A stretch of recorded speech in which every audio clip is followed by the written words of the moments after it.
Today, I'm gonna tell you about how I chose Dare in a Truth or Dare game and ended up running naked through my neighborhood during the worst possible moment in suburban history. I'm Nick, the Stallion, Navarro, but my friends call me Stolly. One day, I might tell you why, if you can handle it. Strap in, puppies. This ride's about to crash beautifully. My puppies, this legendary disaster happened at Jessica's house party back when I was still in high school. Jessica was this TV goddess of the highest caliber with blonde hair and that dangerous smile that screamed trouble. My kind of trouble. Her parents were out of town for the weekend, which meant free terrain for action. The house was packed with heartbreak machines and guys trying way too hard to impress them. Me, being the smooth operator I am, positioned myself strategically near the kitchen where all the lip gloss legends had to pass by. That's when Captain Cock Block showed up fashionably late, as usual. Hey Stolly, what's the plan tonight? The plan is to demonstrate legendary charm and secure some epic moves with Jessica.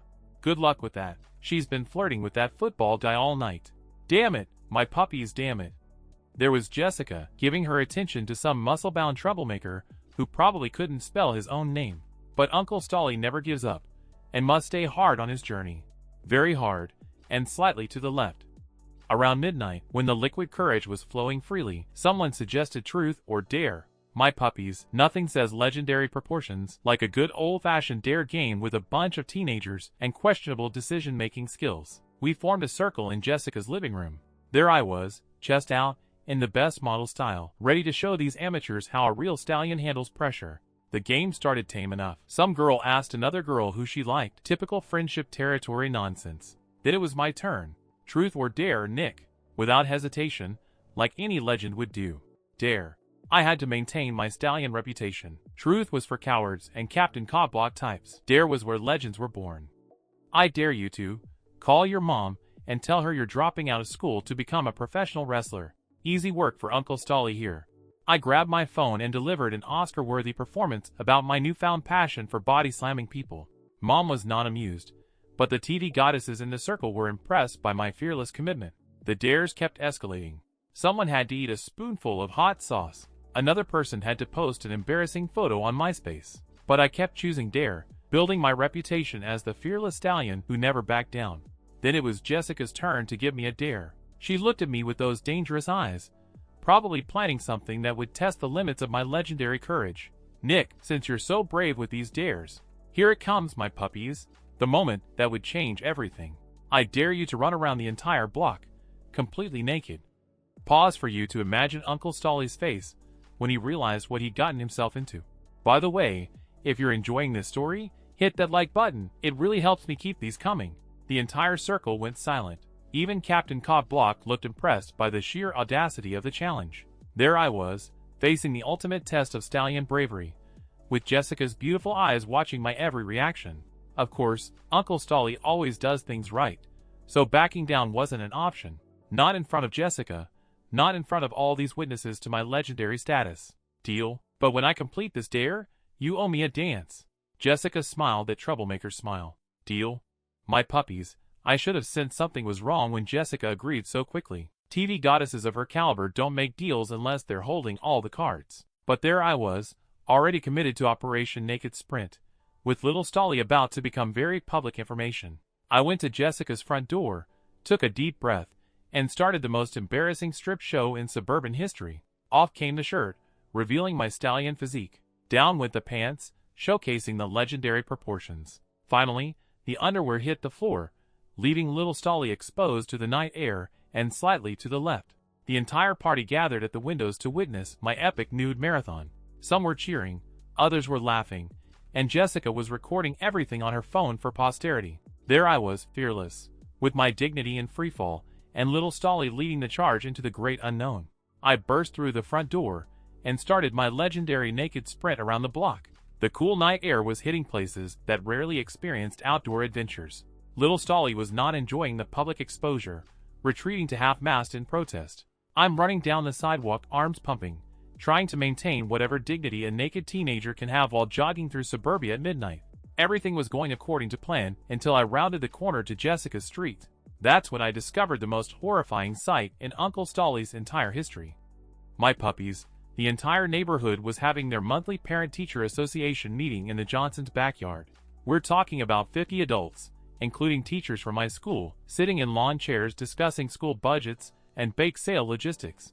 And there I was, running toward them in my full naked glory, with little Stolly leading the charge like some kind of disturbed parade marshal. The first person to spot me was Mrs. Henderson, my English teacher, who dropped her coffee cup and let out a scream that could wake the dead.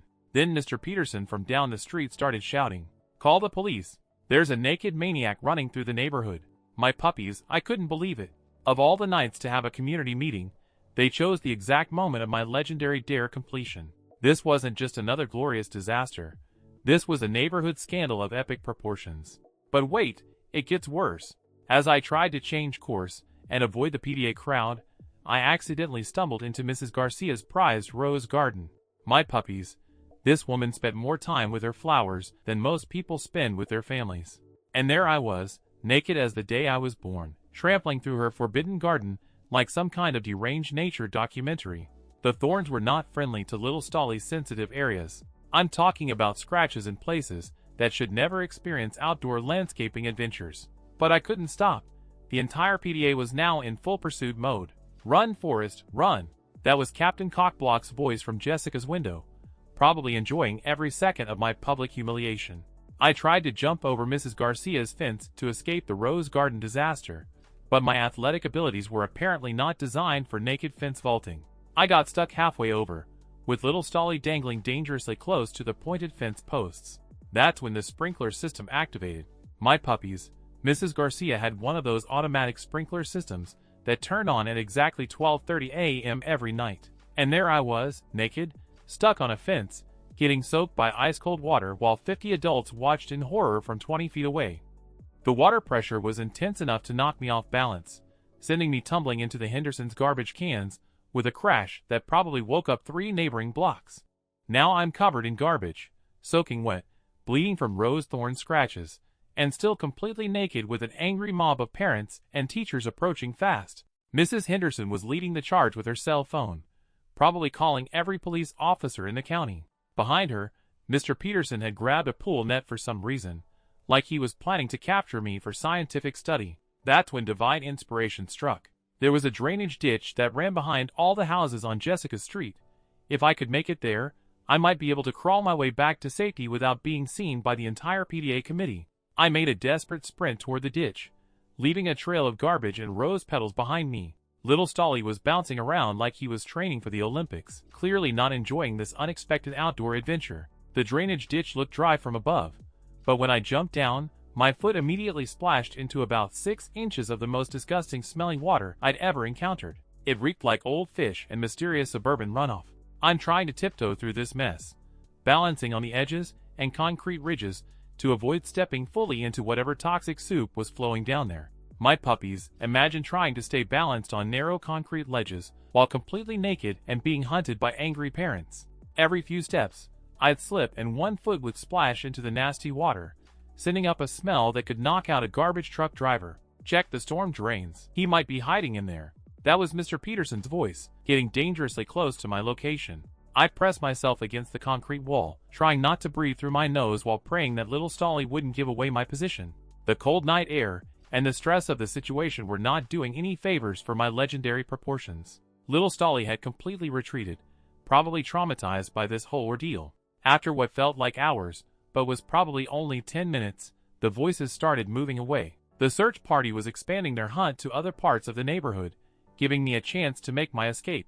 I carefully made my way through the drainage system until I could pop up behind Jessica's neighbor's house, only about half a block from where I started.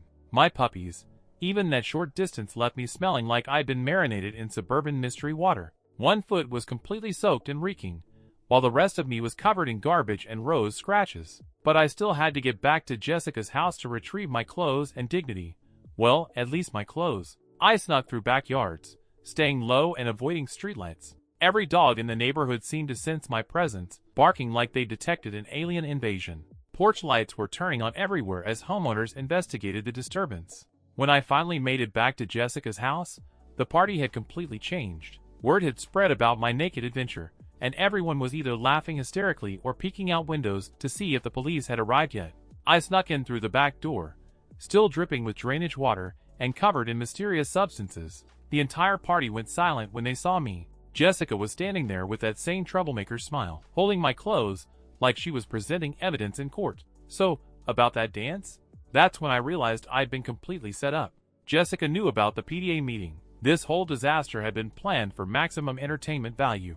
Actually, Nick, I think I'll pass on that dance. But thanks for the show. Everyone's going to remember this party forever. My puppies, I was completely screwed. Within minutes, my naked neighborhood adventure was already spreading through text messages and early social media. By Monday morning, the entire school would know about Uncle Stolly's unplanned streaking exhibition through suburban drainage systems. As I got dressed in my soggy, garbage city clothes, I could hear sirens in the distance. Time to make my legendary exit before things got even worse. I grabbed Captain Cockblock and we snuck out the back door, leaving behind my dignity and any chance of ever living down this spectacular disaster. The next day, I found out the full extent of my legendary catastrophe. Mrs. Henderson had to take stress leave after witnessing my impromptu nude performance. 3 parents filed complaints with the police about disturbing the peace. Mrs. Garcia was threatening to sue someone for rose garden destruction. And someone's kid asked their mom why the naked man was swimming in the storm drains. Captain Cockblock, being the low-budget Judas he is,